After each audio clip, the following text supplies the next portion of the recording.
السلام عليكم ورحمة الله وبركاته. بسم الله الرحمن الرحيم. الحمد لله حق حمده والصلاة والسلام على محمد رسوله وعبده وعلى آله وصحبه من بعده أما بعد. സമാദരണീയരായ പണ്ഡിതന്മാരെ, ഇസ്ലാമിക വൈജ്ഞാനിക പ്രബോധന രംഗത്ത് സേവനങ്ങളർപ്പിച്ച് മുന്നോട്ട് പോയിക്കൊണ്ടിരിക്കുന്ന KNM മർക്കസുദ്ദാവയുടെ പ്രിയപ്പെട്ട പ്രവർത്തകരെ, അല്ലാഹു സുബ്ഹാനഹു വ തആല നമ്മുടെ പ്രാർത്ഥനകളും പ്രവർത്തനങ്ങളും കർമ്മങ്ങളുമെല്ലാം സ്വാലിഹായ അമലുകളായി നമ്മിൽ നിന്ന് സ്വീകരിക്കുമാറാകട്ടെ. നമ്മുടെ മാതാപിതാക്കൾ, ഭാര്യസന്താനങ്ങൾ, നമ്മിൽ നിന്ന് മരണപ്പെട്ടു പോയവർ എല്ലാവർക്കും അല്ലാഹു റബ്ബുൽ ഇസ്സത്തി വൽ ജലാൽ മഗ്ഫിറത്തും മർഹമത്തും ഇരുലോക വിജയവും നൽകുമാറാകട്ടെ എന്ന് ആമുഖമായി പ്രാർത്ഥിക്കുകയാണ്. മർക്കസുദ്ദാവയുടെ ചില പരിപാടികളിലെല്ലാം പ്രാദേശികാടിസ്ഥാനത്തിലും അതുപോലെ മേൽഘടകങ്ങളുമായി ബന്ധപ്പെട്ട പരിപാടികളിലുമെല്ലാം പലപ്പോഴും പങ്കെടുക്കാൻ അവസരം ലഭിക്കാറുള്ളതിൽ ഞാൻ കൃതാർത്ഥനാണ്. നിങ്ങൾക്ക് അതിൻ്റെ പേരിൽ നന്ദി അറിയിക്കുന്നു. ഇത്തരം കൂട്ടായ്മകളും സഹകരണങ്ങളുമെല്ലാം മഹത്തായ ഈമാനിൻ്റെയും തൗഹീദിൻ്റെയും സുന്നത്തിൻ്റെയും പ്രചാരണ രംഗത്ത് ഇനിയും ഉണ്ടാകട്ടെ എന്ന് ഞാൻ ആഗ്രഹിക്കുകയും ചെയ്യുകയാണ്. നിങ്ങളുടെ കർമ്മമണ്ഡലം വളരെ വിശാലമാണ്.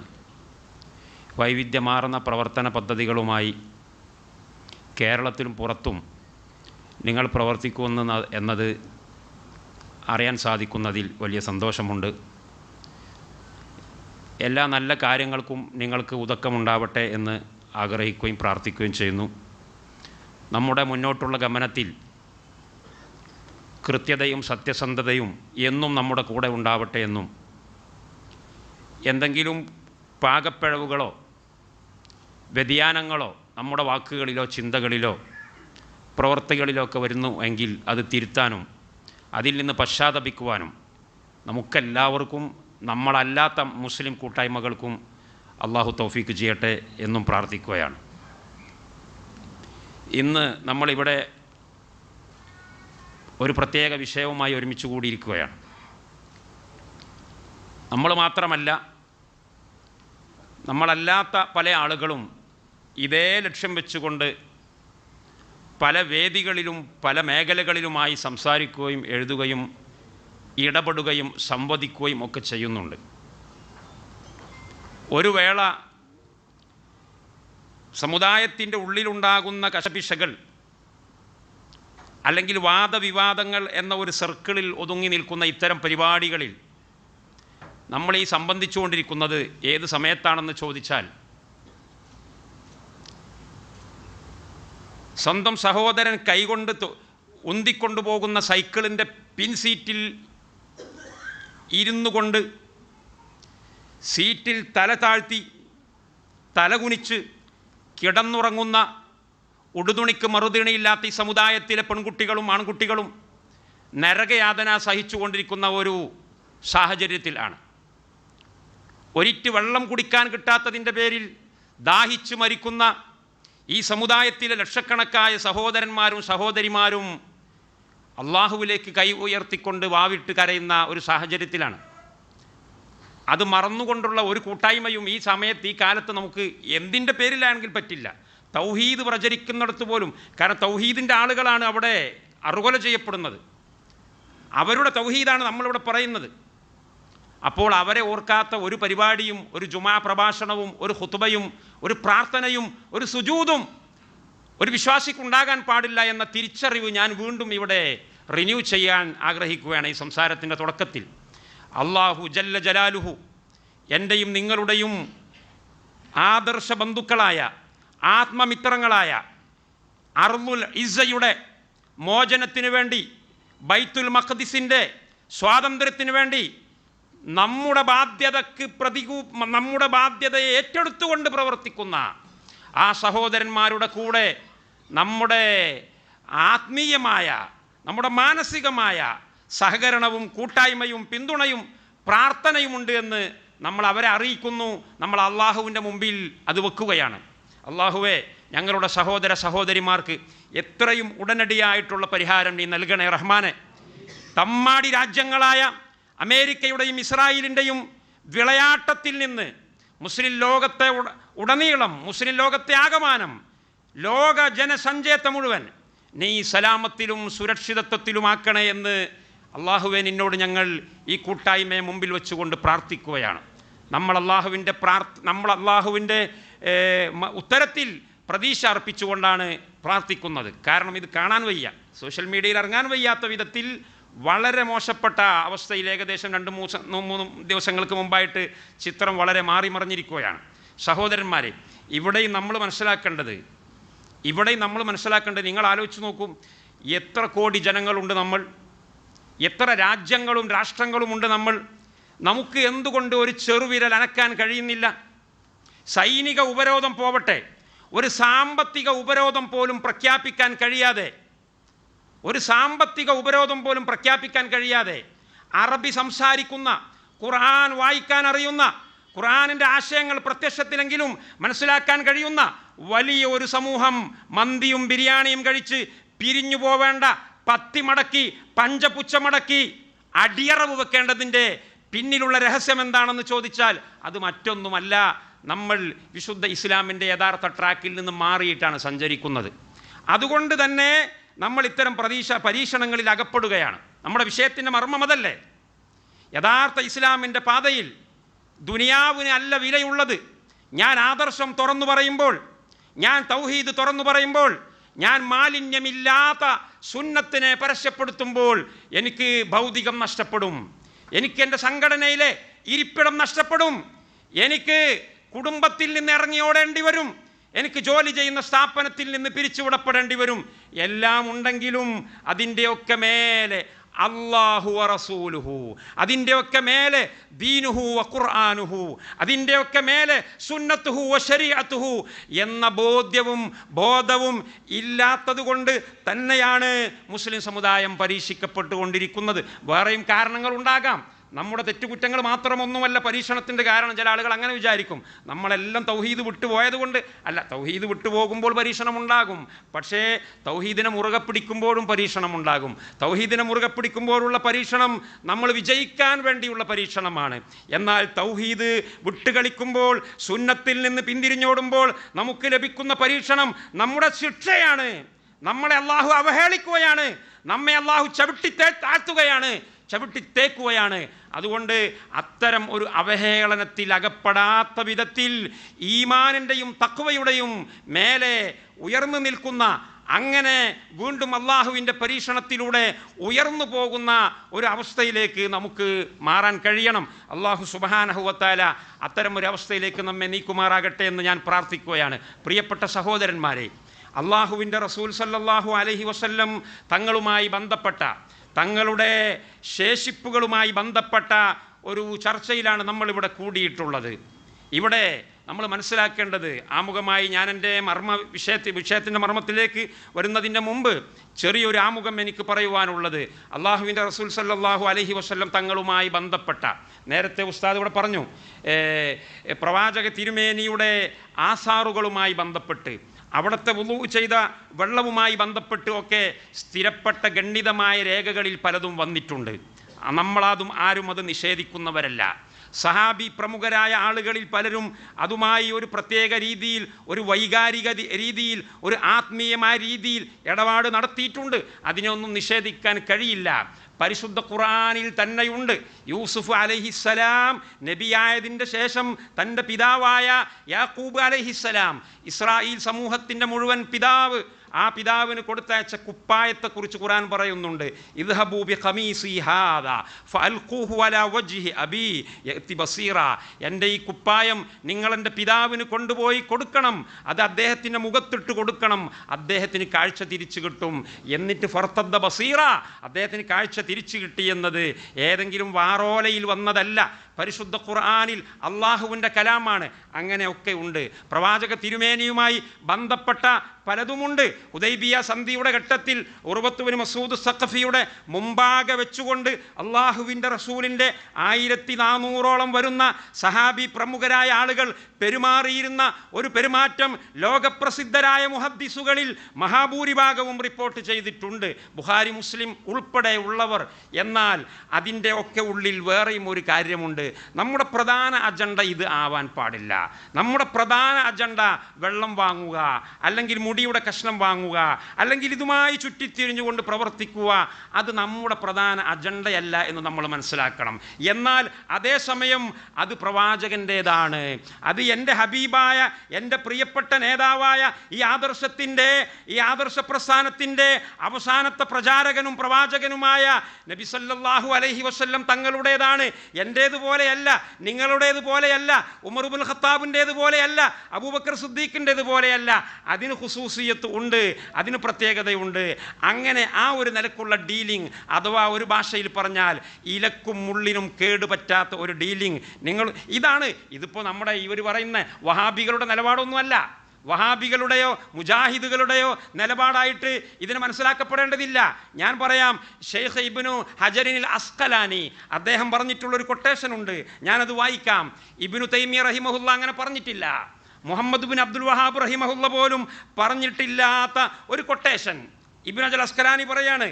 അത് നമ്മൾ കേൾക്കേണ്ടതാണ്, നമ്മളല്ലാത്ത സമസ്തക്കാരെന്ന് പറയുന്നവരും കേൾക്കേണ്ടതാണ്. ഫത്ഹുൽ ബാരിയിലുള്ള കൊട്ടേഷൻ അത് എവിടെ പറയുന്നത് എന്നറിയുമോ? അത് നബി സല്ലല്ലാഹു അലൈഹി വസല്ലം തങ്ങളുടെ ഈ ഹുദൈബിയ സന്ധിയുമായി ബന്ധപ്പെട്ട് നടന്ന പ്രവാചകൻ വുളൂ ചെയ്തപ്പോൾ ആ വെള്ളം അവരെല്ലാവരും വാങ്ങി. അതുപോലെയുള്ള വലിയ തുക്കും തിരക്കും കൂട്ടിയിട്ട് പ്രവാചകൻ്റെ ശേഷിപ്പുകൾ കയ്യിലേക്ക് വാങ്ങി ശരീരത്തിൽ പുരട്ടി എന്ന് പറയുന്ന ആ ഹദീസിൻ്റെ വ്യാഖ്യാനത്തിൽ മഹാന്മാരായ പണ്ഡിതന്മാരിൽ പലരും പറഞ്ഞു. ഹാഫിദ് ഇബ്നു ഹജർ അസ്ഖലാനി റഹിമഹുല്ല പറയാണ്, അദ്ദേഹത്തിൻ്റെ ഫത്ഹുൽ ബാരിയുടെ 5-ാം വാള്യം 341.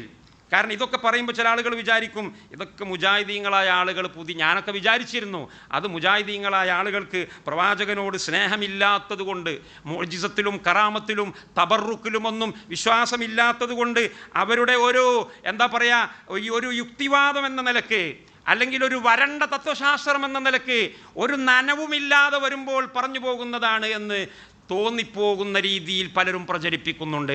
അങ്ങനെയല്ല, ഇലക്കും മുള്ളിനും കേടുപറ്റാൻ പാടില്ല എന്ന് അത് പണ്ഡിതന്മാരുടെ നിലപാട് ആണ്. ഇലക്കും മുള്ളിനും കേടുപറ്റരുത് എന്നത് അള്ളാഹു പഠിപ്പിച്ചതാണ്. രണ്ടും സുരക്ഷിതമായിരിക്കണം. അതുകൊണ്ട് പണ്ഡിതന്മാർ അതിൽ നിന്ന് മനസ്സിലാക്കിയിട്ട് നിങ്ങൾ പറയുന്ന വഹാബി പ്രസ്ഥാനത്തിൻ്റെ പ്രതിനിധി അല്ലാത്ത ഒരു വേള നിങ്ങളുടെ ആളെന്ന് നിങ്ങൾ പറയുന്ന ഇബ്നു ഹജർ അസ്ഖലാനി റഹിമഹുല്ല പറയാണ്, ആ ഹുദൈബിയ സന്ധി നിങ്ങൾക്കറിയാമല്ലോ. പരിശുദ്ധ മക്കയിൽ നിന്ന് മുശ്രിക്കുകളായ ആളുകളുടെ ഭാഗത്ത് നിന്ന് പ്രതിനിധികൾ വരികയാണ്. ഏകദേശം 10-40 കിലോമീറ്റർ അകലെയുള്ള ഹുദൈബിയയിൽ തമ്പടിച്ചിരിക്കുന്ന പ്രവാചകൻ്റെയും 1400ഓളം വരുന്ന സഹാബികളുടെയും അടുക്കലേക്ക് വന്നുകൊണ്ട് സന്ധി സംഭാഷണത്തിന്, ഈ വർഷം ഉംറക്ക് വരാൻ നിങ്ങൾക്ക് പെർമിഷൻ ഇല്ല, വേണമെങ്കിൽ നമുക്കൊരു സന്ധി സംഭാഷണമാകാം, ആ നിലക്ക് സംസാരിക്കാൻ വേണ്ടി മക്കയിൽ നിന്ന് ഒരുപാട് പ്രതിനിധികൾ ഹുദൈബിയയിലേക്ക് പോയി മടങ്ങി വന്ന് പരാജയപ്പെട്ടു. അവസാനം മക്കയിൽ നിന്ന് ഒരു പ്രതിനിധി വരികയാണ്. ആ പ്രതിനിധി ഗോത്ര തലവനാണ്, തായിഫിലെ സഖീഫ് ഗോത്രത്തിൻ്റെ തലവനാണ്. അദ്ദേഹം ക്യാബിനറ്റ് മന്ത്രിയുടെ പദവിയുള്ളയാളാണ്. ഉർവത്ത് ബിൻ മസ്ഊദ് സഖഫിയാണ് അദ്ദേഹം അന്ന് മുസ്ലിമല്ല, അദ്ദേഹം അന്ന് പ്രവാചകൻ്റെ ശത്രുവാണ്. അദ്ദേഹം വരുമ്പോൾ പ്രവാചകൻ സിഗ്നൽ കൊടുത്തു, എല്ലാവർക്കും സിഗ്നൽ കൊടുത്തു, നിങ്ങൾ അലർട്ടായിട്ടിരിക്കണം, നിങ്ങൾ കെയർഫുൾ ആയിട്ടിരിക്കണം, നിങ്ങൾ സെൻസിറ്റീവായിട്ടിരിക്കണം. ഇപ്പോൾ കയറി വരുന്നത് ഏതെങ്കിലും നാലാം കൂലികളല്ല, ഏതെങ്കിലും നാലാം കടക്കാരനല്ല കയറി വരുന്നത്. ഇപ്പോൾ നമ്മളുമായി സംസാരിക്കാൻ മക്കയിൽ നിന്ന് വരുന്ന ആ മനുഷ്യനെ നിങ്ങളറിയില്ലേ? അദ്ദേഹമാണ് ഉർവത്ത് ബിൻ മസ്ഊദ് സഖഫി. അദ്ദേഹം പ്രധാനമന്ത്രിയുടെ പദവിയുള്ളയാളാണ്. അദ്ദേഹം ഈ സദസ്സിലേക്ക് കയറി വരുമ്പോൾ നിങ്ങൾ ഒരു ഒഴന്ന കളി കളിക്കാൻ പാടില്ല. അബൂബക്കർ സിദ്ദീഖിനെ വലതുഭാഗത്ത് സെക്യൂരിറ്റിക്ക് നിർത്തുകയാണ്. മുഗീറത്ത് ബിൻ ശുബയെ ഇടതുഭാഗത്ത് കുതിരപ്പുറത്ത് അദ്ദേഹം കയറി നിന്നാൽ തന്നെ അദ്ദേഹത്തിൻ്റെ കാലുകൾ നിലത്ത് തട്ടിപ്പോകും. അത്രയും വലിയ ആജാനുബാഹുവായ മനുഷ്യനെ ഇരുമ്പിൻ്റെ കവചങ്ങൾക്കുള്ളിലാക്കിയിട്ട് പ്രവാചകൻ നിർത്തുകയാണ് സെക്യൂരിറ്റിക്ക്. ഇതെന്താ? ഇതൊക്കെ ചില അഭിനയങ്ങളാണ്. ഇത്തരം അഭിനയങ്ങൾ വേണ്ടിവരും. ഒരു പ്രസ്ഥാനം മുന്നോട്ട് പോകുമ്പോൾ ആ പ്രസ്ഥാനത്തിനെതിരിൽ വരുന്ന വെല്ലുവിളികളെ നേരിടാൻ, നെഞ്ചു വിരിച്ച് നേരിടാൻ ചില നടപടിക്രമങ്ങൾ വേണ്ടിവരും. പ്രവാചക തിരുമേനി അവരെല്ലാവരെയും അറ്റൻഷനിൽ നിർത്തുകയാണ്. ആ ഇടക്കാണ് വുളൂ ചെയ്യുന്നതും അപ്പോൾ ആ വെള്ളം അവരെല്ലാവരും വാങ്ങുന്നതും ശരീരത്തിൽ പുരട്ടുന്നതും അതുപോലെയുള്ള പ്രവർത്തനങ്ങൾ ഇമാം ബുഖാരി ഉദ്ധരിച്ചത്. അപ്പോൾ തന്നെ നമുക്കത് മനസ്സിലാകും എന്താണ് അതിൻ്റെ പിന്നിലുള്ള ലോജിക്. ആ ലോജിക്ക് ഇബ്നു തൈമിയ്യ അല്ലാത്ത, വഹാബികൾ എന്ന് ഇവർ പറയുന്നവരല്ലാത്ത ഹാഫിദ് ഇബ്നു അജൽ അസ്കലാനി പറയുകയാണ്, വലഅല്ല സ്വഹാബത ഫഅലൂ ദാലിക ബിഹളറതി ഉർവത വബാലഗു ഫീ ദാലിക ഇശാറത്തൻ മിൻഹും ഇല റദ്ദി അലാ മാ ഖശിയഹു മിൻ ഫിറാരിഹിം വകഅന്നഹും ഖാലൂ ബിലിസാനിൽ ഹാലി മൻ യുഹിബ്ബു ഇമാമഹു ഹാദിഹിൽ മഹബ്ബത വയുഅല്ലിമുഹു ഹാദ തഅളീമ കൈഫ യുളന്നു ബിഹി അന്നഹു യഫിറു അൻഹു വയുസ്ലിമുഹു ലിഅദുവിഹി. ഇബ്നു അസ്കലാനിയ പറയുന്നത് ഇതെങ്ങാനും ഈ പറഞ്ഞ പ്രസ്താവന എങ്ങാനും ഇബ്നു തൈമിയ്യയായിരുന്നു പറഞ്ഞിരുന്നുവെങ്കിൽ അദ്ദേഹത്തെ കുരിശിൽ തറക്കില്ലായിരുന്നോ ഈ സമസ്ത പുരോഹിതന്മാർ? ഈ പറഞ്ഞ കൊട്ടേഷൻ എങ്ങാനും ഏതെങ്കിലും മുജാഹിദിന്റെ പണ്ഡിതനായിരുന്നു പറഞ്ഞിരുന്നുവെങ്കിൽ നാൽക്കവലയിൽ കൊണ്ടുവന്ന് മുജാഹിദ് പണ്ഡിതന്മാർക്കെതിരിൽ കൂക്കി വിളിക്കുമായിരുന്നില്ലേ ഈ സമസ്തയിലെ പുരോഹിതന്മാർ? എന്താണ് ഈ പറഞ്ഞതിൻ്റെ അർത്ഥം?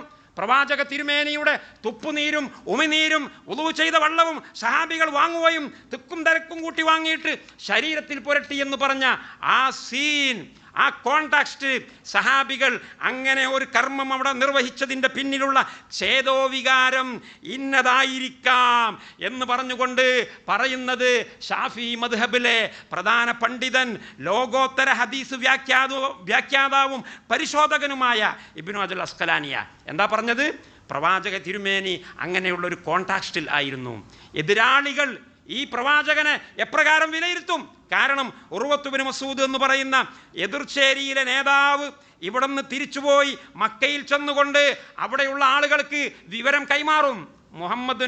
മുഹമ്മദുമായി അനുയായികളുടെ ഡീലിംഗ് എങ്ങനെയാണ്, അനുയായികൾക്ക് മുഹമ്മദിനോടുള്ള ബഹുമാനത്തിൻ്റെ കടുപ്പം എത്രയാണ്, അനുയായികൾക്ക് പ്രവാചകനോടുള്ള സ്നേഹത്തിൻ്റെ കാഠിന്യം എത്രയാണ് എന്ന് ലൈവായി കണ്ടും കേട്ടും അനുഭവിച്ചും അറിഞ്ഞതിൻ്റെ ശേഷം മക്കയിലേക്ക് തിരിച്ചു പോയിട്ട് വേണം ഉർവത്ത് ബിൻ മസ്ഊദിന് അബൂ സുഫിയാൻ, അന്ന് അബൂ സുഫിയാൻ മുസ്ലിം അല്ല, അബൂ സുഫിയാൻ്റെ മുമ്പിൽ അവതരിപ്പിക്കാൻ. ആ സമയത്ത് പ്രവാചകനും അനുയായികളും ഇപ്രകാരത്തിലൊരു ഡീലിംഗ് ചെയ്തിട്ടുണ്ടെങ്കിൽ അതിലെന്താ പന്തികേട്? ഒരു പന്തികേടും അതിലില്ല. എന്നാൽ അത് ശിർക്ക് അല്ല. ശിർക്കാണെങ്കിൽ പ്രവാചകൻ അനുവദിക്കുമോ? ഒരു നാടകത്തിന് വേണ്ടിയെങ്കിലും ഒരു അഭിനയത്തിന് വേണ്ടിയെങ്കിലും ഷിർക്ക് ചെയ്യാൻ പറ്റുമോ? എങ്കിൽ അത് ഷിർക്ക് അല്ല. എന്നാൽ അതേസമയം ഇത് 24 hours പ്രവാചകൻ ഇങ്ങനെ നടക്കുക, പ്രവാചകൻ ഇങ്ങനെ കാർക്കിച്ചു തുപ്പുക, അവരിങ്ങനെ കയ്യിലേക്ക് വാങ്ങുക, പ്രവാചകൻ ഒന്നെടുക്കുക, ഇവരിങ്ങനെ പാത്രമായിട്ട് നടക്കുക, അങ്ങനെ പരിപാടി സഹാബികൾക്കില്ലായിരുന്നു. അങ്ങനെ ഉണ്ട് എന്ന് ആരെങ്കിലും തോന്നിപ്പിക്കാൻ ശ്രമിച്ചാൽ അത് ഈ വിശുദ്ധ ദീനിനെ വികൃതമാക്കുന്നതിൻ്റെ ഭാഗമായിട്ടുള്ള യൂറോപ്യന്മാരുടെയും സിയോണിസ്റ്റുകളുടെയും മക്ക മുശ്രിക്കുകളുടെയും ഗൂഢാലോചനയുടെ ഭാഗമായിട്ട് വേണം നമ്മൾ മനസ്സിലാക്കാനെന്ന് എൻ്റെ തെറ്റിദ്ധരിച്ചു പോയ ആളുകളെ ഞാൻ ഓർമ്മപ്പെടുത്തുകയാണ്. ഇത് ഇബ്നു അജൽ അസ്കലാനിയാണ് പറയുന്നത്. അദ്ദേഹം ഒരു വേള നിങ്ങളുടെ ആളാണെന്ന് നിങ്ങൾ പറയുന്നയാളല്ലേ? സഹോദരന്മാരെ, നിങ്ങൾ നോക്കൂ, ഹുദൈബിയ സന്ധിയുമായി ബന്ധപ്പെട്ടുകൊണ്ട് തന്നെ മറ്റൊരു സംഗതി കൂടി ഇമാം ബുഖാരി ഉദ്ധരിച്ചിട്ടുണ്ട്. 2958 നമ്പർ ഹദീസ്. ഇമാം ബുഖാരി റഹിമഹുല്ല Abdullahi bin Umar bin Khattab റളിയല്ലാഹു അൻഹുമയിൽ നിന്ന് ഉദ്ധരിക്കുന്ന ഒരു ഹദീസിൽ പറയുകയാണ്, റജഅന മിനൽ ആമിൽ മുഖ്ബിലി ഫമജ്തമഅ മിന്നാ ഇസ്നാനി അല ശജറത്തില്ലതി ബായന തഹ്തഹാ വകാനത് റഹ്മതൻ മിനല്ലാഹ്. എന്താണ് പറഞ്ഞത്? ഹുദൈബിയ സന്ധി കഴിഞ്ഞ വർഷം ഞങ്ങൾ ഇവിടെ നിന്ന് പോയി. പരിശുദ്ധ മക്കയുടെ അടുത്ത പ്രദേശമായ ഹുദൈബിയയിൽ നിന്ന് സന്ധി കഴിഞ്ഞു പോയി. ആ സന്ധി നടന്നത് ഒരു മരത്തിൻ്റെ ചുവട്ടിൽ വെച്ചുകൊണ്ടാണ്. ഇത് യുബായൂനക തഹ്ത ശജറാ, സൂറത്തുൽ ഫത്ഹിൽ അല്ലാഹ് പറഞ്ഞില്ലേ, ഒരു മരത്തിൻ്റെ ചുവട്ടിൽ വെച്ചുകൊണ്ട് മുഹമ്മദ് നബിയെ നിങ്ങൾക്ക് എഗ്രിമെൻ്റ് തന്ന, നിങ്ങൾക്ക് ഉടമ്പടി തന്ന ആ മരം എന്ന് പറയുന്ന ആ മരത്തിൻ്റെ ചുവട്ടിൽ വെച്ചുകൊണ്ട് അല്ലാഹ് ഖുർആനിൽ പറഞ്ഞ മരം, പുണ്യമരം, പുണ്യമുള്ള മരം, ആ മരം ഞങ്ങൾക്ക് പരിചയമുള്ള മരമായിരുന്നു. പക്ഷേ ഹുദൈബിയ സന്ധി കഴിഞ്ഞ് ഞങ്ങൾ മദീനയിലേക്ക് തിരിച്ചുപോയി. പിറ്റത്തെ വർഷം ഞങ്ങൾ വന്നു. പിറ്റത്തെ വർഷം ഉംറ ചെയ്യാൻ വേണ്ടി ഉടമ്പടി പ്രകാരം വീണ്ടും ഹുദൈബിയ വഴിയിലൂടെ മക്കയിലേക്ക് വരികയാണ്. ആ സമയത്ത് ആ മരം എവിടെ പോയി എന്ന് നോക്കുന്നു. ഒരു പുണ്യമരമല്ലേ, പരിശുദ്ധ ഖുർആൻ പറഞ്ഞ മരമല്ലേ, മുഹമ്മദ് റസൂലുള്ളാഹ് ഇരുന്ന മരമല്ലയോ, പ്രവാചക തിരുമേനിക്ക് തണൽ വിരിച്ചു കൊടുത്തിട്ടുള്ള മരമല്ലയോ. ആ മരം ഒന്ന് കാണാൻ വേണ്ടി ഞങ്ങൾ ആഗ്രഹിക്കുക സ്വാഭാവികമാണ്. അബ്ദുല്ലാഹി ഇബ്നു ഉമർ പറയുകയാണ്, റജഅനാ മിനൽ ആമിൽ മുഖ്ബിൽ, പിറ്റത്തെ വർഷം ഞങ്ങൾ ആ പ്രദേശത്ത് കൂടെ വന്നു, ഞങ്ങൾ സഹാബികൾ വന്നു. പക്ഷേ വമജ്തമഅ മിന്നാ ഇസ്നാൻ, ഞങ്ങളെ കൂട്ടത്തിലെ രണ്ടാളുകൾക്ക് പോലും ഒരു അഭിപ്രായമില്ലായിരുന്നു. ഞങ്ങൾ എത്ര ആളുകളുണ്ടെന്ന് അറിയില്ല, 2 ആണോ 20 ആണോ 100 ആണോ ഒന്നും അറിയില്ല, ഏതായാലും കുറേ ആളുകളുണ്ട്. പക്ഷേ 2 ആളുകൾക്ക് പോലും ഒരഭിപ്രായമില്ല, അഥവാ അത്രയും ഐക്യമില്ല, ബമ്പിച്ച ഭിന്നിപ്പായി. ഏതാണ് ആ മരം? فمجتمع منا اثنان على الشجرة التي بايعنا تحتها, ഞങ്ങൾ പ്രവാചക പുങ്കവർക്ക് ഉടമ്പടി നൽകിയിരുന്ന ആ മരം ഏത് എന്ന് ഞങ്ങളുടെ കൂട്ടത്തിൽ ഓരോരുത്തർക്കും ഓരോ അഭിപ്രായം. നമ്മൾ പറയില്ലേ 6 ആളുകൾക്ക് 100 അഭിപ്രായമെന്ന്, എന്നതുപോലെ ഞങ്ങളുടെ കൂട്ടത്തിൽ 6 ആളുകൾക്ക് 100 അഭിപ്രായം. ഏതാണ് ആ മരം? ഇതാണ് എന്നൊരു കൂട്ടർ, ഇതാണ് എന്ന് വേറൊരാൾ, അതാണ് മൂന്നാമത്തേതെന്ന് വേറൊരാൾ. ഒരാൾക്കും ഈ മരം ഏത് എന്ന് തീർത്ത് പറയാൻ പറ്റാത്ത വിധം കൺഫ്യൂഷനിലായി. എന്നിട്ട് പറയണം, ആ സംഭവത്തിന് അടിക്കുറിപ്പ് എഴുതിക്കൊണ്ട് അബ്ദുല്ലാഹി ഇബ്നു ഉമർ ഇബ്നുൽ ഖത്താബ് റളിയല്ലാഹു അൻഹുമ പറയുകയാണ്, കാനത്ത് റഹ്മത്തൻ മിനല്ലാഹ്. അവിടെയാണ് ചിന്തിക്കേണ്ടത്. ആ മരമെങ്ങാനും ഇന്ന് നമ്മുടെ കൈവശത്തിലാണെങ്കിൽ എത്രത്തോളം കോടികൾ ഇന്നിവിടെ മറഞ്ഞുകൊണ്ടിരിക്കുന്നുണ്ടാകും, എത്രത്തോളം ആളുകളുടെ കുംഭ വീർത്തിട്ടുണ്ടാകും, എത്രത്തോളം ആളുകൾക്ക് ഷിർക്കിന്റെ മാർക്കറ്റിങ്ങിനുള്ള കാരണമായിട്ടുണ്ടാകും. എന്നാൽ അബ്ദുല്ലാഹി ഇബ്നു ഉമർ പറയുന്നത്, അയ്യയ്യോ ആ മരം നഷ്ടപ്പെട്ടു പോയല്ലോ, അതുകൊണ്ട് നമ്മളെ ഈമാൻ തെറിച്ചു പോയല്ലോ, അതുകൊണ്ട് നമ്മളെ ബർക്കത്ത് നഷ്ടപ്പെട്ടു പോയല്ലോ, അതുകൊണ്ട് നമുക്ക് 4 പൈസ ഉണ്ടാക്കാനുള്ള അവസരമില്ലാതായി പോയല്ലോ എന്നല്ല. തൗഹീദ് പഠിച്ച, സുന്നത്ത് പഠിച്ച, സുന്നിയായ സലഫിയായ അബ്ദുല്ലാഹി ഇബ്നു ഉമർ ഇബ്നുൽ ഖത്താബ് പറയുന്നത്, അദ്ദേഹം പറയുന്നത് എന്താണെന്നറിയോ? കാനത്ത് റഹ്മത്തൻ മിനല്ലാഹ്, അത് അള്ളാഹുവിൻ്റെ ഭാഗത്ത് നിന്നുള്ള അനുഗ്രഹമായിരുന്നു. ഏത്? ആ മരം തിരിച്ചറിയപ്പെടാൻ പറ്റാതെ പോയത്, ആ മരത്തിൻ്റെ വിഷയത്തിൽ ഞങ്ങളെല്ലാവരും കൺഫ്യൂഷനിലായത് അള്ളാഹുവിൻ്റെ ഭാഗത്ത് നിന്നുള്ള വലിയ അനുഗ്രഹമായിരുന്നു. എന്താ അനുഗ്രഹം എന്ന് പറഞ്ഞാൽ, ആ മരം കാണും ഇവിടെ ഉണ്ടായിരുന്നെങ്കിൽ ഒരുപാട് ആളുകൾ വഴിതെറ്റിപ്പോകും. ആ മരത്തിന് ബർക്കത്ത് ഉണ്ട്, സംശയമില്ല സഹാബികൾക്ക്. പക്ഷേ ആ ബർക്കത്ത് എടുക്കാൻ വേണ്ടി ശറഇൽ അനുമതിയില്ലാത്ത രീതിയിൽ ബർക്കത്ത് എടുക്കാൻ വേണ്ടി വിവരമുള്ളവർ എന്ന് പറയുന്ന ആളുകൾ തന്നെ മുന്നോട്ട് വരുമ്പോൾ വിവരമില്ലാത്തവർ എത്രത്തോളം പഴച്ചു പോകും. അതുകൊണ്ടാണ് സഹോദരന്മാരെ, ആ ഹദീസിൻ്റെ പോലും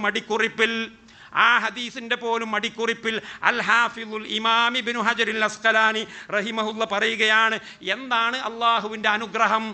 ഈ മരം കാണാതായിപ്പോയി, അതിലെന്താണ് അനുഗ്രഹമുള്ളത്? അതിലുള്ളത് ദുരന്തമല്ലേ?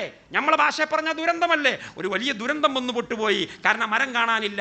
ഇബ്നു ഉമർ പറയുന്നത് അത് അനുഗ്രഹമാണ്.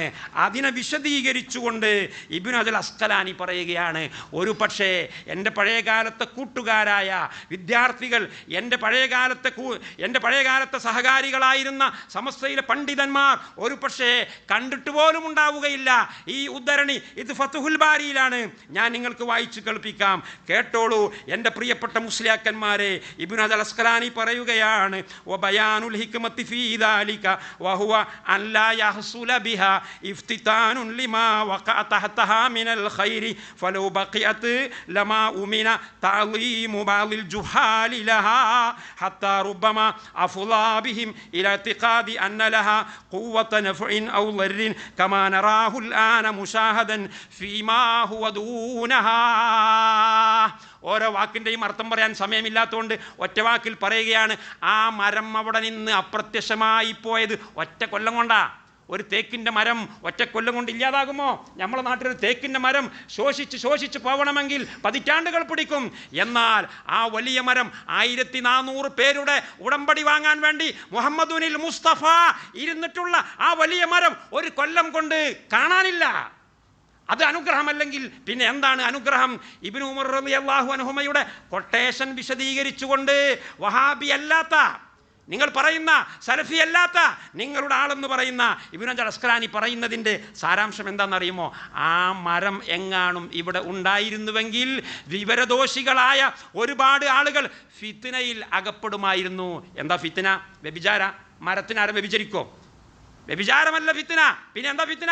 ശിർക്ക് ചെയ്യുമെന്ന ഫിത്ന തന്നെ. അതൊന്നും ഇനി കൂടുതൽ പറയേണ്ട ആവശ്യമില്ല. എന്നിട്ട് ഇബ്നു ഹജർ അസ്ഖലാനി പറയാ, ഈ മരത്തിനേക്കാളും എത്രയോ താഴെ പടിയിലുള്ള, അല്ലേ, മമ്പറത്തും പുത്തമ്പള്ളിയിലുള്ള മരങ്ങളിൽ ശിർക്ക് ചെയ്യുന്നില്ലേ? മടവൂരിലെ കല്ലുകൾക്കും അതുപോലെ മണലിനും മണ്ണിനും അതിൻ്റെ പേരിൽ ശിർക്ക് നടക്കുന്നില്ലേ?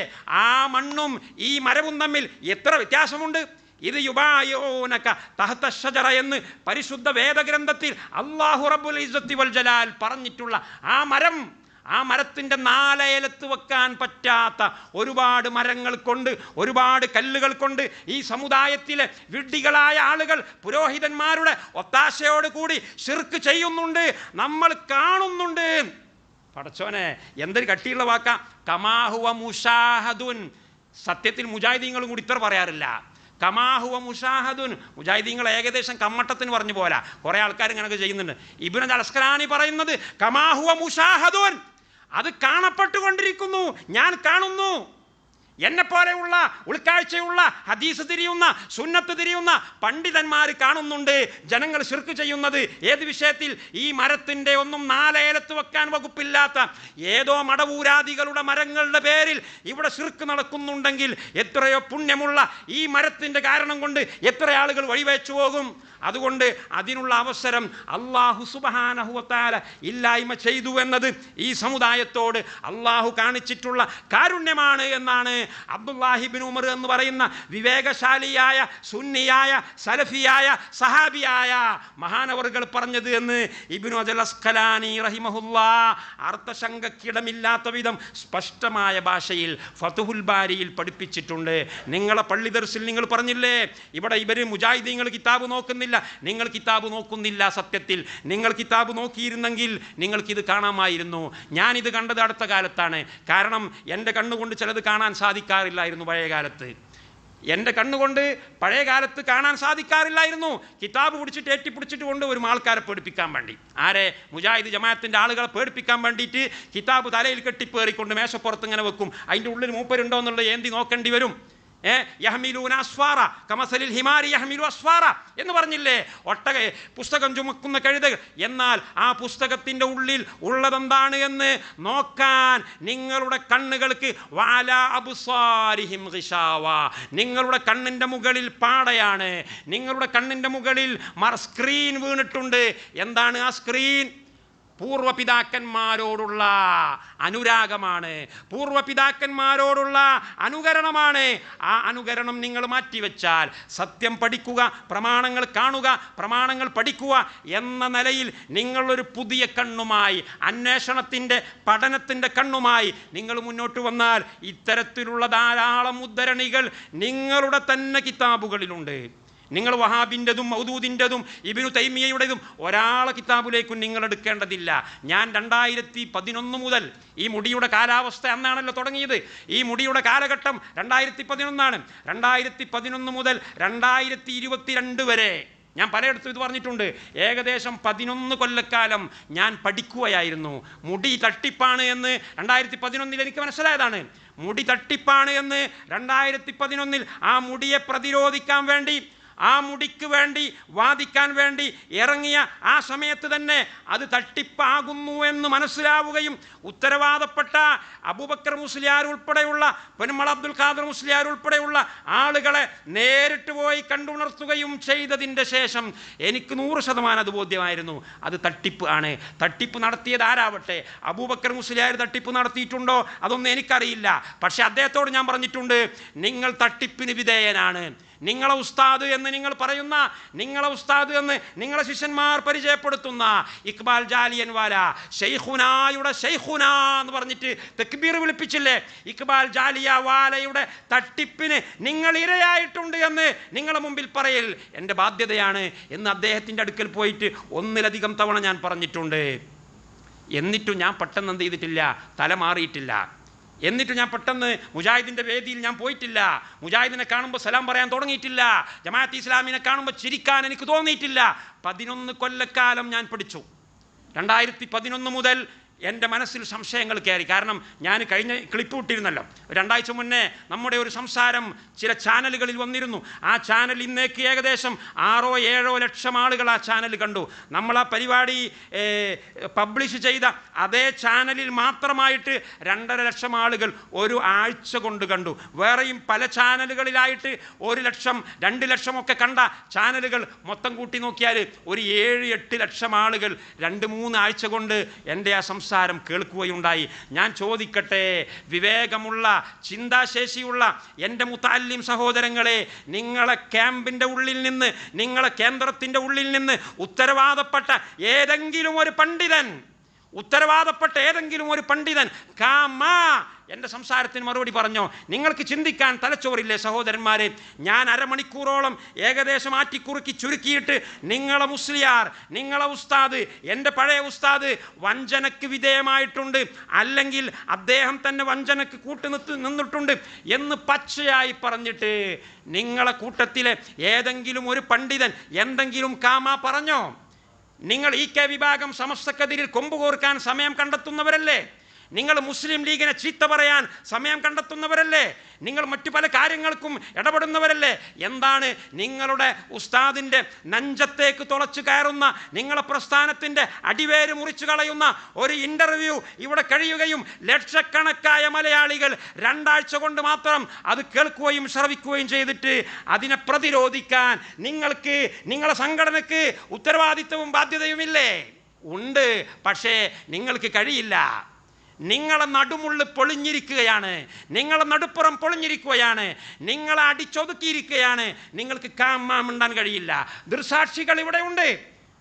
ഞാൻ സലഫിയായിട്ടേ ഉള്ളൂ. പക്ഷേ ഇന്നും സലഫിയാകാതെ ഇന്നും 1-ാം തരം ബറേൽവിയായിട്ട് നിങ്ങളെ ആദർശക്കാരനായി തുറന്ന് സംസാരിച്ചു കൊണ്ടിരിക്കുന്ന സോഷ്യൽ മീഡിയ സഹോദരന്മാരുണ്ട്. 1-ാം തരം ഖുറാഫി സുഹൃത്തുക്കളുണ്ട്. അവൻ പോലും വിളിച്ചു പറയുന്നു, ഞാൻ ദൃസാക്ഷിയാണ്, എൻ്റെ കൂടെ യാത്ര ചെയ്ത ആളാണ്, ഞാൻ ദൃസാക്ഷിയാണ്. ഇത് ശുദ്ധ തട്ടിപ്പ് ആണ്, ഇത് ശുദ്ധ വഞ്ചനയാണ്, ഇത് ശുദ്ധ വ്യാജമാണ് എന്ന് പറയുന്നു. നിങ്ങൾക്ക് കാത് തുറക്കാൻ കഴിയുന്നില്ല, കണ്ണ് തുറക്കാൻ കഴിയുന്നില്ല. ഏതൊരു അസ്തിത്വത്തിൻ്റെ മേലിലാണ് സുബ്ഹാനല്ലാഹ് ഈ സംഘടന നിലനിന്നു പോകുന്നത്? ഞാൻ പലപ്പോഴും ആശ്ചര്യപ്പെട്ടു പോയിട്ടുണ്ട്. പൊള്ളയായ, മിഥ്യയായ, വെറും ഒരു മണ്ണാങ്കട്ടയായ ഒരു സാധനത്തിൻ്റെ മുകളിലാണോ ഈ ആയിരക്കണക്കിന് ആൾക്കാർ? ഓർക്കുണ്ടല്ലോ 100-500 പള്ളികൾ ഈ കേരളത്തിൽ. എങ്ങനെയാണ് ഇവർ 100 കണക്കിന് പള്ളികളും 100 കണക്കിന് മദ്രസയും ഡ്രൈവ് ചെയ്ത് കൊണ്ടുപോകുന്നത്? അത്രയും പൊള്ളയായ ഒരാശയത്തിൽ കെട്ടിപ്പൊക്കിയിട്ടുള്ള ഈ പ്രസ്ഥാനം എങ്ങനെ നിലനിന്നു പോകുന്നതെന്ന് ഞാൻ ആലോചിക്കുന്നു. വേറെ മറുപടിയൊന്നുമില്ല. ഇബ്ലീസിന് ഖിയാമത്ത് നാൾ വരെ സമയം കൊടുത്തിട്ടുണ്ടല്ലോ. ഇന്നക മിനൽ മുൻവരീൻ, പിശാചിന് ഖിയാമത്ത് നാൾ വരെ അള്ളാഹു സമയം കൊടുത്തിട്ടുണ്ട്. ആ ഒരു പദ്ധതിയുടെ ഭാഗമായിട്ട് നിങ്ങൾ നിലനിന്നു പോകുന്നു എന്നല്ലാതെ ഒരു സയൻറ്റിഫിക്കൽ, ഒരു ലോജിക്കൽ, ഒരു മീനിങ് അനുസരിച്ചും നിങ്ങൾ എന്തുകൊണ്ട് ആകാശത്തിൻ്റെ ചുവട്ടിൽ വീണ്ടും തല ഉയർത്തി നടക്കുന്നു എന്ന ചോദ്യത്തിന് ഒരു മനുഷ്യന് ഉത്തരം പറയാൻ കഴിയില്ല. അത്രയും കട്ടപ്പുകയാണ് നിങ്ങളുടെ കാര്യം. ഞാൻ പറഞ്ഞുകൊണ്ടുവരുന്നത്, 2011 ഇങ്ങനെ ഒരു പ്രശ്നമുണ്ടാവുകയും എനിക്കതിനെക്കുറിച്ച് വിവരം ലഭിക്കുകയും ചെയ്തിട്ട് പെട്ടെന്നൊരു സുപ്രഭാതത്തിൽ ഞാനത് എവിടെയും വിളിച്ചു പറഞ്ഞിട്ടില്ല. എവിടെയും വിളിച്ചു പറഞ്ഞ് ആ സംഘടനയെ ഞാൻ പ്രതിരോധത്തിലാക്കിയിട്ടില്ല. പുറത്ത് ആരോടും പറഞ്ഞിട്ടില്ല. എൻ്റെ മാതാപിതാക്കളോട് പോലും ആ സമയത്ത് ഞാൻ പറഞ്ഞിട്ടില്ല. എൻ്റെ വളരെ അടുത്ത കൂട്ടുകാരിൽ പലരോടും ഞാൻ പറഞ്ഞിട്ടില്ല. പക്ഷേ എൻ്റെ മനസ്സിൽ ഭയങ്കര കൺഫ്യൂഷനായി. വലിയ ഉസ്താദുമാർ, ഞാൻ ബഹുമാനിക്കുന്ന ആളുകൾ, വലിയ വേഷവിധാനങ്ങളുള്ള ആളുകൾ, ഞാൻ അവരുടെ സ്വഭാവത്തെയും അവരുടെ പല കൾച്ചറിനെയും അവരുടെ വേഷത്തെയും ഒക്കെ ബഹുമാനിക്കുന്ന ആളാണ്, അതിലൊക്കെ മതിപ്പുള്ള ആളാണ്. പക്ഷേ അതിനൊന്നും ഒരു അകക്കാമ്പ് ഉണ്ടായിരുന്നില്ല എന്ന് എനിക്ക് പിന്നീട് ഫീൽ ചെയ്തു.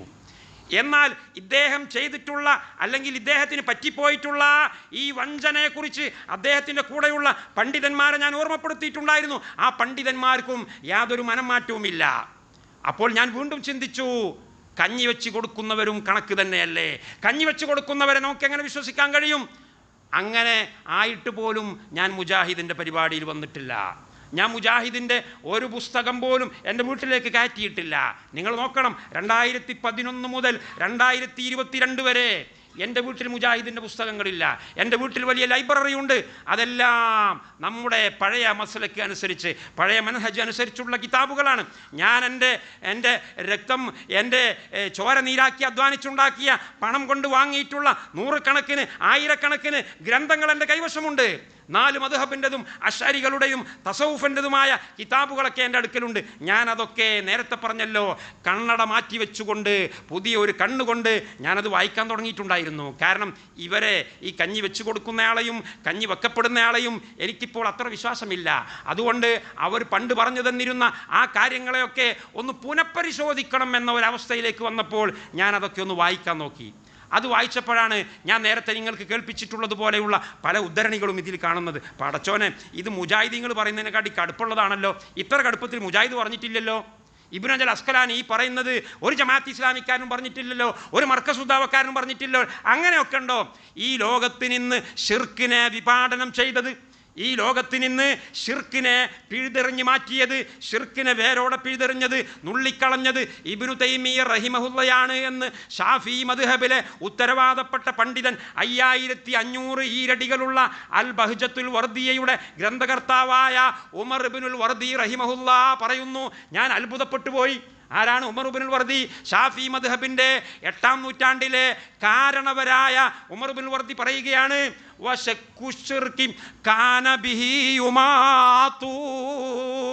ആരെ പറ്റിയിട്ട്? ഇബ്നു തൈമിയയെ പറ്റി. ഷിർക്കിന്റെ രോഗം, ഷിർക്കിന്റെ ക്യാൻസർ, ഷിർക്കിന്റെ മഞ്ഞപ്പിത്തം കാന ബിഹി ഉമാതു, ഇബ്നു തൈമിയയിലൂടെയാണ് അതിനെ പിഴുതെറിയപ്പെട്ടത്. എൻ്റെ രോമം എഴുന്നേറ്റ് നിന്നും. നമ്മളെപ്പോലത്തെ സമസ്തയുടെ ഒരു മുഷാവറ മെമ്പർ ആവേണ്ട ഒരാളായി പറയുന്നത്. എന്ത് വിവരക്കേടാണ്! സംശയം കൂടിക്കൂടി വരികയാണ്. ഏത് വായിച്ചിട്ട്? ഷബാബ് വായിച്ചിട്ടല്ല, അൽമനാർ വായിച്ചിട്ടല്ല, പ്രബോധനം വായിച്ചിട്ടല്ല. എൻ്റെ സംശയം കൂടി വന്നത് നമ്മുടെ കിതാബുകൾ വായിച്ചിട്ടാണ്. എൻ്റെ വീട്ടിലേക്ക് ആ സമയത്തും ഒരൊറ്റ പ്രസിദ്ധീകരണവും മുജാഹിദിൻ്റെത് കയറ്റാൻ ഞാൻ സമ്മതിച്ചിട്ടില്ല.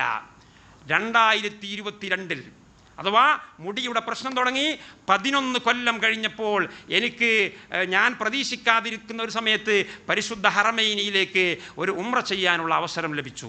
ഉംറക്ക് പോയപ്പോൾ അൽ മംലക്കത്തുൽ അറബിയ സൗദിയയിലുള്ള ഉയർന്ന മതപണ്ഡിതന്മാരുമായി, സലഫി പണ്ഡിതന്മാരുമായി നേരിട്ട് കാണാനും പലപ്പോഴും അവരെ കാണാൻ പലർക്കും സാധിക്കാറില്ല. നിങ്ങളെ സംഘടനാ നേതൃത്വത്തിൽപ്പെട്ട ആളുകൾക്ക് പോലും പെട്ടെന്ന് കാണാൻ പറ്റാത്ത പല വലിയ സൗദി പണ്ഡിതന്മാരുടെ അടുക്കലേക്ക് ചില ആളുകൾ എന്നെ കൊണ്ടുപോവുകയും മണിക്കൂറുകളോളം അവരുമായി സംസാരിക്കാനും സംവദിക്കാനും വാദപ്രതിവാദം നടത്താനും എൻ്റെ സംശയങ്ങൾ അവരെ മുമ്പിൽ വെക്കാനും ഒക്കെ എനിക്ക് അവസരം ലഭിച്ചു.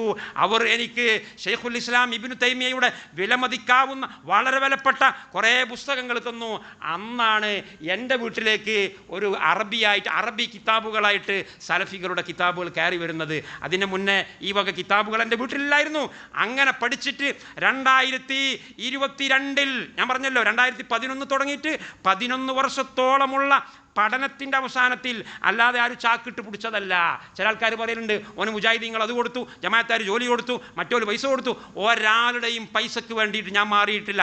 ഇന്നും ഞാൻ മാറാൻ തയ്യാറുമല്ല. അതുകൊണ്ടാണ് ഞാൻ ഈ നൃത്തം നിൽക്കുന്നത്. നിങ്ങൾക്കറിയാമല്ലോ, ഞാൻ നിങ്ങളെ സംഘടനയിൽ ആളല്ല, ഞാൻ മറ്റേ സംഘടനയിലും ആളല്ല.